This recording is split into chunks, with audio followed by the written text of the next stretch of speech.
Praise the Lord. क्या आप जानते हैं कि हमारे देश के कानून के अनुसार किसी भी रिलीजियस और एजुकेशनल इंस्टीट्यूशंस के 150 मीटर के दायरे में कोई भी शराब की दुकान नहीं होनी चाहिए। रिलीजियस इंस्टीट्यूशंस जैसे कि मंदिर, मस्जिद, गुरुद्वारा, चर्च और एजुकेशनल इंस्टीट्यूशंस यानी स्कूल, कॉलेजेस, यूनिवर्सिटी। लेकिन चर्च के तो अंदर ही शराब पीते हैं। क्या आपसे कभी किसी ने ये पूछा है? आमिर खान की एक मूवी आई थी जिसमें वो दूसरे ग्रह से, दूसरे प्लेनेट से आए हैं और वो चर्च में शराब की बोतल लेकर जाते दिखाए गए हैं, जिसका लोगों ने बहुत मजाक भी बनाया। और बहुत दुख की बात है कि मजाक बनाने में सबसे आगे मसीही लोग ही थे, क्योंकि वो सच से कोसों मील दूर हैं। तो चलिए शुरू करते हैं सच की तलाश। मत्ती 26। शिष्यों के साथ भोजन करते समय यीशु ने रोटी ली, आशीष मांगकर तोड़ी और शिष्यों को दी और कहा, लो खाओ, ये मेरी देह है। तब उन्होंने कटोरा लिया और परमेश्वर को धन्यवाद दिया और ये कहते हुए उसे शिष्यों को दिया, तुम सब इसमें से पियो, क्योंकि ये विधान का मेरा रक्त है जो बहुतों की पाप क्षमा के लिए बहाया जा रहा है। लेकिन यहाँ पर ये नहीं बताया गया कि कटोरे में क्या है। उसके लिए आपको पढ़ना होगा नेक्स्ट वर्स 29। मैं तुमसे कहता हूँ, मैं दाख का ये रस उस दिन तक नहीं पीऊंगा जब तक मैं अपने पिता के राज्य में तुम्हारे साथ नया रस ना पीऊं। दाख का ये रस, यानी उस कटोरे में था दाख का रस। अब दाख का रस या दाख रस क्या होता है?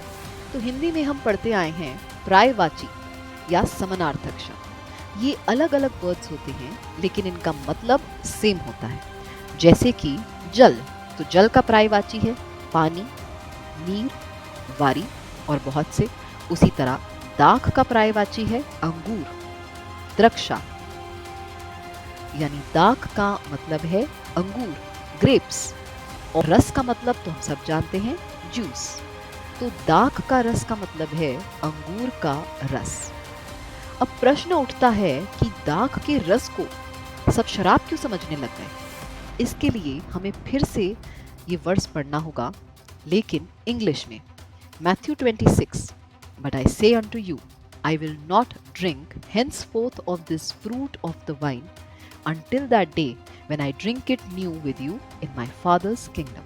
तो यहाँ पर वाइन वर्ड लिखा गया है और वाइन बोलते ही दिमाग में आता है शराब, जैसे कि वाइट वाइन, रेड वाइन, यहाँ तक कि शराब की दुकान के बाहर भी लिखा होता है वाइन शॉप। इंग्लिश में होते हैं होमोफोन्स।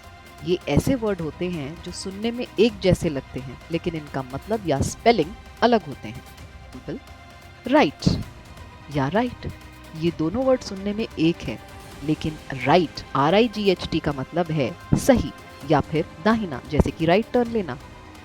और राइट WRITE का मतलब है लिखना। बिल्कुल उसी तरह वाइन भी दो वर्ड्स हैं, एक शुरू होता है W से WINE और दूसरा V से VINE।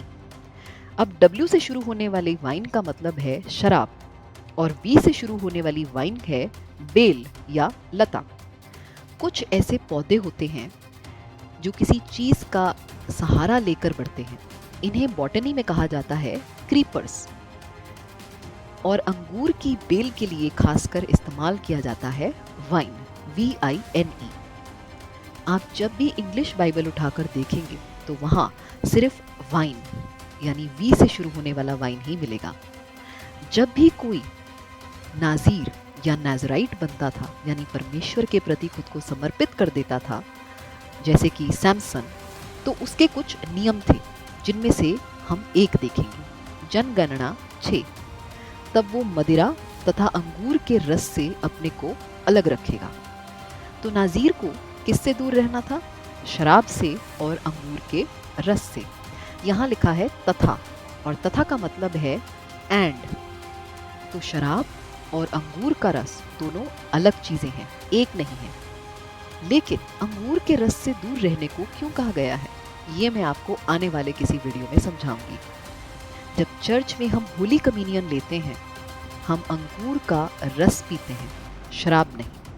इस वीडियो को ज़्यादा से ज़्यादा लोगों के साथ शेयर करें ताकि अगली बार जब कोई आपसे कहे कि क्या आप लोग चर्च में शराब पीते हो, तो आपके पास उसका जवाब हो।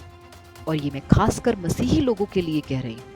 अपने बच्चों को इसके बारे में बताएं, ताकि जब आपके जवान बच्चों को कोई बरगलाने की कोशिश करे कि अरे थोड़ी सी शराब पी लो, कुछ नहीं होता, चर्च में भी तो पीते हो, तो उनके पास इसका जवाब हो और वो औरों को भी एजुकेट कर सकें।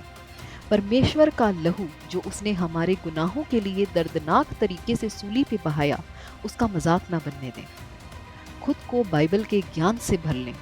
एजुकेट योरसेल्फ बिब्लिकली, और खासकर अपने बच्चों को बाइबल का ज्ञान जरूर दें।